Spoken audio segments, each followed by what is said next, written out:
Hi friends, నేను నిన్న వరలక్ష్మి వ్రతం చేసుకున్నానండి. అయితే బూర్లు వేశాను.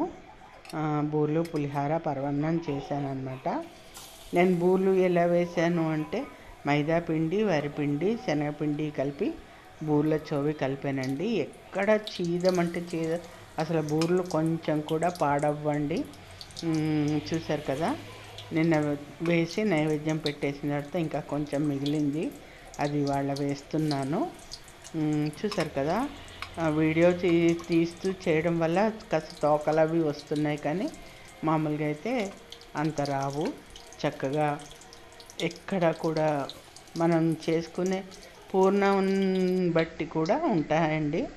చక్కగా చోవి కలుపుకోవడం అనగా, కానీ నేను కొంచెం మైదా పిండి, వరిపిండి, శనగపిండి కలిపి చేసేసాను. మిగిలిన పిండిలో కొంచెం మైదా పిండిని కొద్దిగా బియ్యం పిండి వేసి, సోడా, ఇంకా కొంచెం పెరుగు వేసేసి పుణుకుల్లాగా వేసేసాను అన్నమాట.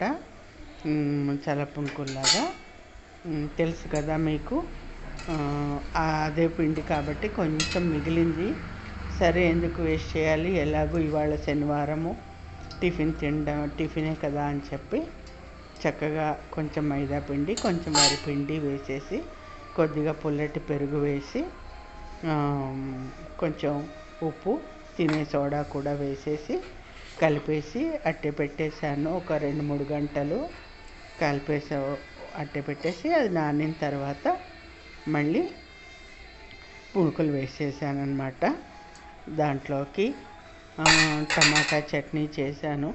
టమాటా చట్నీ ప్లస్ పుట్నాలు, కొబ్బరి పచ్చడి కూడా చేశాను. చూసారా, కన్సిస్టెన్సీ ఇలా ఉండాలి పిండి.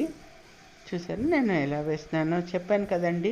వీడియో తీస్తూ వేయడం మూలంగా కొంచెం తోకల్లాగా వస్తున్నాయి, కానీ మామూలుగా అయితే రౌండ్గా చక్కగా గుండ్రంగా బాల్స్ లాగా వస్తాయండి. అసలు ఒకదానికొకటి అంటుకోదు కూడాను. సో ఇది ఫ్రెండ్స్, నచ్చిందా మీకు వీడియో? నచ్చినట్టయితే తప్పకుండా లైక్ చేయండి, షేర్ చేయండి, సబ్స్క్రైబ్ చేయండి. అలాగే చూసారు కదా, బూర్లు, పునుకులు, అలాగే టమాటా చట్నీ విత్ పుట్నాల పచ్చడి. చూసేసి తప్పకుండా లైక్ చేయండి, షేర్ చేయండి. Thank you.